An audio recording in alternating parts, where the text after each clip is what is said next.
Hey guys, it's Nick here. I went on a fucking shopping spree today because I ended up selling a lot of items on eBay. But I'm going to show you guys what I picked up. And yes, some of it, not most of it, but some of it are video games. So I'm going to show you guys.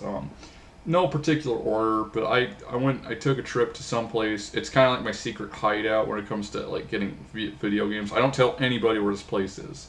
But and I can't even give vague hints or else people will know. But um, anyways, I got some CDs, and this one is Jaywalk. This is kind of a video game music thing because Jaywalk, their band member Tomohisa Mitsuyasu, he actually composed music for some video games. He did Fist of the North Star, Puss in Boots. These are NES games, and then yeah, he did others. I just can't fucking think of them right now. It's been too long. Then I got this Lethal Weapon 3, and you'd be like, whoa, wait a minute, you already got a Lethal Weapon 3 CD. Yeah, that was for the single It's Probably Me. This is apparently like the whole soundtrack. There's 10 songs on here, so. And this is one of my most favorite movies of all time. Out of all the Lethal Weapon films, I'd probably say this one's my favorite. I'd have to go back and watch them all to make a final decision, though. Then I got the sheet music book for this a while back, so I thought I might as well get the album. Stephen Curtis Chapman, All Things New. So, and don't get me wrong, I don't normally listen to Christian music, but I am Christian, and I really have to thank God for the fortunate position that I'm in, that I can get all this freaking stuff, because not everybody can afford this shit, So then I bought a vinyl for The Police, Xenia Montada. The only song I know on here is Don't Stand So Close to Me, which is one of my favorites, by the way. You got these cool pictures on the back. Sting's got a really cool looking bass right here.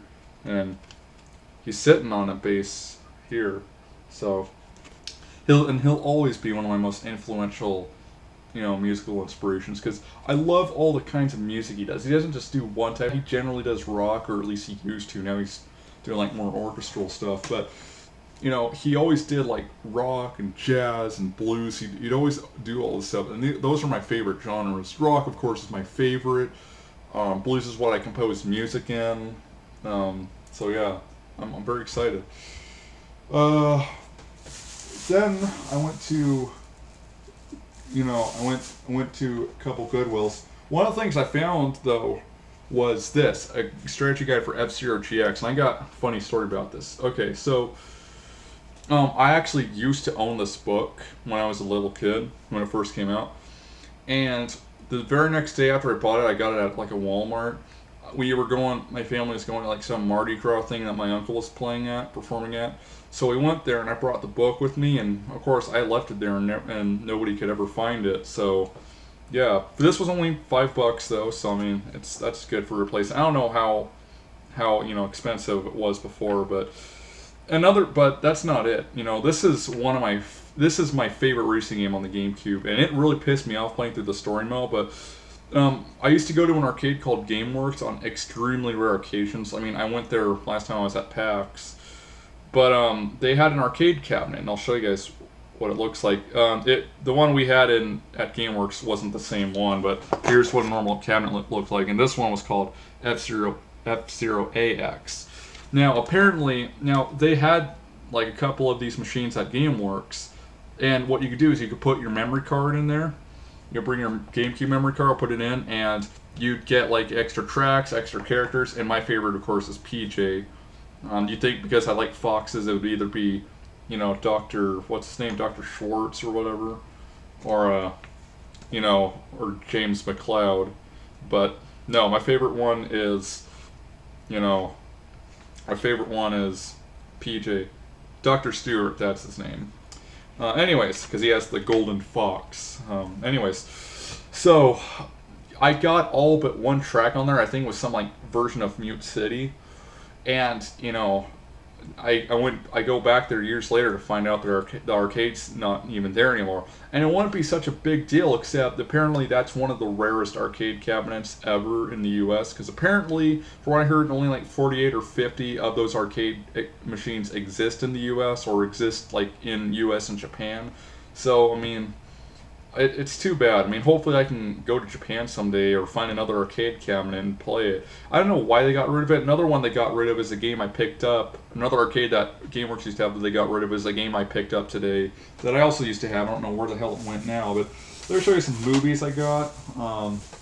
I also got Eric Clapton Journeyman because I used to listen to this when I was a kid and I liked it.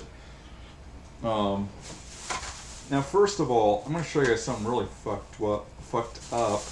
I found this Japanese DVD. I never even heard of this guy, but I don't know what the kanji is, but I read it as Oshiri Kajiri. So I don't know what the hell it is, but it was like, and it's a cheap Japanese DVD. I might as well take a look at it. And apparently it's by NHK, which apparently is a respected, company in the U.S. or I mean in Japan. So I don't know if this is like a kids show or an adult thing. I mean, I don't know if it's necessarily a kids show. It shows a picture of this guy biting a kid's ass. Yeah, that's real kid-friendly content. But then again, different countries, different rules, right? Then I got Mrs. Doubtfire. Because I heard this one's pretty good.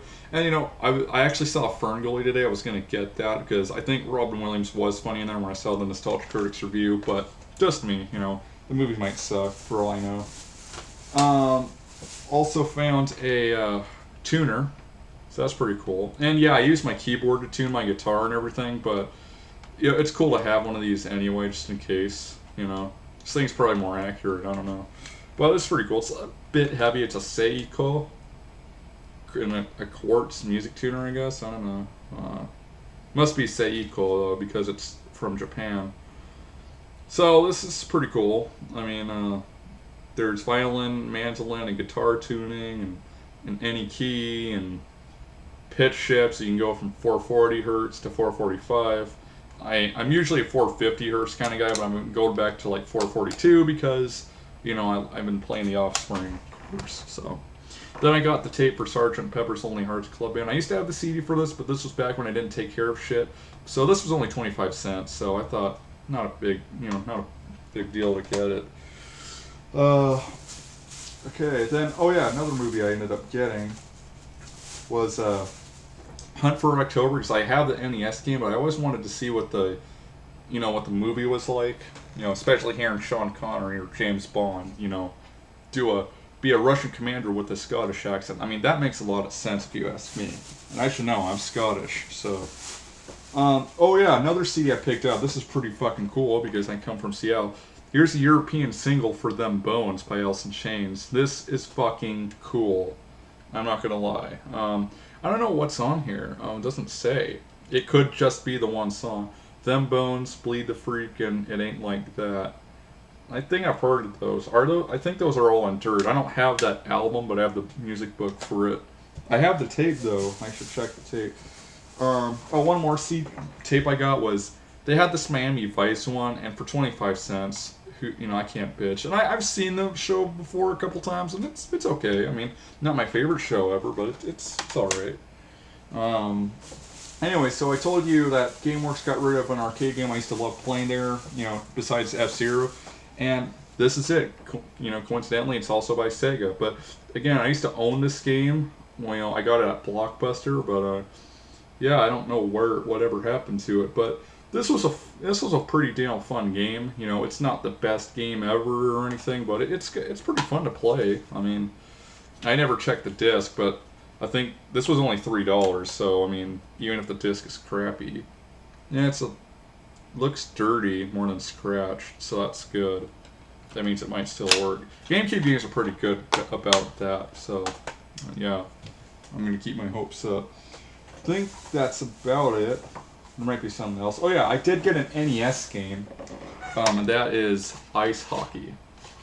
This was one of the first games that Soyo Oka did the music for, and if you don't know her, she did the music for SimCity on the Super Nintendo, which, in case you don't know, that is one of the best fucking 8 or 16-bit soundtracks ever. So, listen to it, damn it, listen to it. I think I told you. No, I don't think I told you guys. I did watch most of Fistful of Dollars. I haven't finished it all yet. I watched some of it last night. It was pretty good, And again, I'm not a Western guy. I think, I don't like Westerns because I'm not a Southern kind of guy. But It was okay. I mean, I like the movie. Clint Eastwood kicks ass, of course. So, you know, and I'm surprised to learn he's still alive today. Shit, man.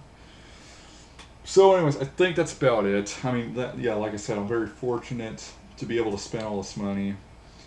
You know, but I need to be careful because there's PAX coming up, and even though I just bought all that shit, it might be hard to believe, but I really don't have a lot of money.